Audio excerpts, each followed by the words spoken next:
चोर देवरानी। एक बार की बात है, सुषमा अपने पूरे परिवार के साथ खुशी खुशी मोहन नगर में रहती थी। उसकी 2 बहुएं थी, पल्लवी और शिवानी।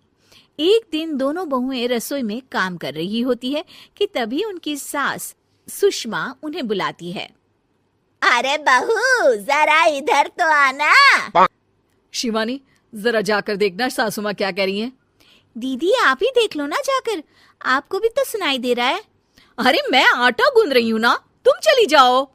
हाँ तो मैं भी तो सब्जी काट रही हूँ ना दीदी। अरे बहू जल्दी आओ। ओफो, ये तो जाएगी नहीं। मैं ही जाकर देखती हूँ कि क्या करना है। पल्लवी सुषमा के कमरे में जाती है। जी मम्मी जी, क्या हुआ? शाम को घर पर कुछ मेहमान आने वाले हैं, तो तुम अच्छा सा खाना बना लेना बहू। ठीक है मम्मी जी, आप बता दीजिए क्या क्या बनाना है और कितने लोग आ रहे हैं। सुनील की मौसी जी और उनका पूरा परिवार आ रहा है। कुल मिलाकर 3 लोग और हमें मिलाकर हुए 9 लोग। तो अभी से ही तैयारी करना शुरू कर दो। और हाँ, घर की सफाई भी कर देना, हाँ अच्छे से। जी मम्मी जी, सब काम हो जाएगा, आप चिंता मत कीजिए। पल्लवी शिवानी को घर में मेहमान आने वाले हैं इसके बारे में बताती है।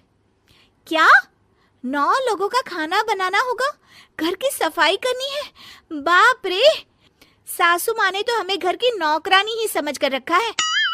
ऐसा नहीं बोलते शिवानी, हम इस घर की बहू हैं और घर के काम करना हमारा फर्ज है। दीदी तो है ही सासू माँ की चमची, जब देखो सासू माँ सासू माँ। मैं तो इतना सारा काम नहीं करने वाली। शिवानी कपड़े लेकर गमला साफ कर रही होती है और चक्कर आने का नाटक करने लगती है। मेरा सर चकरा रहा है। तभी वहां पल्लवी और सासू माँ जाते हैं। अरे बहू, क्या हो गया तुम्हें? मम्मी जी, बहुत तेज सर में दर्द हो रहा है। तुम एक काम करो शिवानी, आराम कर लो। नहीं नहीं दीदी, घर में मेहमान आने वाले हैं, मुझे आपकी मदद करनी चाहिए।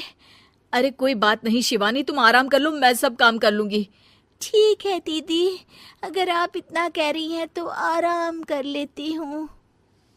शिवानी आराम से अपने कमरे में मैगजीन पढ़ रही होती है। इसे कहते हैं आराम की जिंदगी। इतना सारा काम। चलो सारा काम खत्म हो गया, शिवानी को देख आती हूँ। शिवानी अपने कमरे में ईयरफोन में गाने सुनते सुनते सो जाती है और उसके साइड में मैगजीन भी रखी होती है। पल्लवी वहां आ जाती है और वो सब देखती है। ओहो, तो मतलब सब काम चोरी का बहाना था। अभी बताती हूँ इसको। घर का सारा काम मुझे करना पड़ा और ये महारानी यहाँ मैगजीन पढ़ रही है, गाने सुन रही है। पल्लवी रसोई से एक प्लेट और चम्मच लेकर आती है और शिवानी को थाली बजाकर उठाने लगती है। शिवानी अचानक से उठती है। उठ गई महारानी, गाने भी सुन लिए, मैगजीन भी पढ़ ली। तुम तो बहुत बड़ी झूठी निकली शिवानी। तुमने सर दर्द का बहाना बनाया ताकि काम करने से बच सको। हाँ बनाया बहाना, तो क्या करती, इतने सारे काम करती। मुझे कोई शौक नहीं है चापलूसी का। क्या चापलूसी? तुम्हें लगता है कि मैं सारे काम चापलूसी के लिए कर रही हूँ? और नहीं तो क्या। तभी वहां सासू माँ आ जाती हैं। अरे बहू, वो लोग बस आने ही वाले हैं, तुम तैयारियां कर लो। जी सासू माँ, तुझे तो मैं बाद में देखती हूँ। सब खाना खाने बैठते हैं और खाना शुरू करते हैं। तभी सुनील की मौसी बोलती है।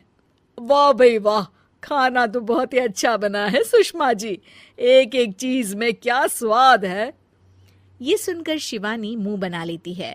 उसे अपनी जेठानी की इतनी तारीफ रास नहीं आती। आपकी बहुएं तो बहुत ही अच्छा खाना बनाती हैं। हाँ, बनाती तो दोनों ही अच्छा है, पर आज ना ये सारा खाना बड़ी बहू ने बनाया है। छोटी बहू की तबीयत ठीक नहीं थी, सो इसलिए। मानना पड़ेगा सुषमा जी, आपकी बड़ी बहू तो बहुत ही गुणवान है। पल्लवी की तारीफ सुनकर शिवानी को जलन होती है। पल्लवी ये सुनकर खुश हो जाती है और शिवानी की तरफ देखकर उसे चिढ़ाती है। कुछ देर बाद मेहमानों के जाने का वक्त हो जाता है। मौसी जी सबके लिए उपहार लाई होती है। वो सबको शगुन के पैसे देती हैं और अंत में पल्लवी के पास आती है। तुम्हारे लिए शगुन का लिफाफा तो है ही, पर ये तुम्हारे हुए। धन्यवाद मौसी जी। ये देखकर शिवानी तो पूरी तरह से जल जाती है और गुस्से से रसोई में चली जाती है। तभी वहां पल्लवी आ जाती है और उसे अपने बहू, तुम्हें एक और उपहार भी मिलेगा इतना अच्छा खाना बनाने के लिए। मौसी अपने सोने के कंगन निकालकर पल्लवी को पहना देती है। ये लो, ये मेरे मनपसंद कंगन है।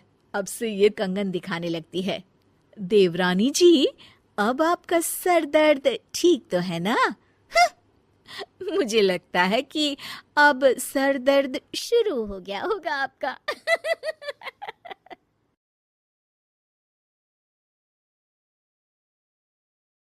उम्मीद है कि आपको हमारी ये कहानी पसंद आई होगी। कृपया हमारे चैनल को सब्सक्राइब करें और सभी अपडेट्स के लिए बेल आइकन जरूर क्लिक करें। और हाँ, वीडियो लाइक और शेयर करना मत भूलिएगा। Bye bye.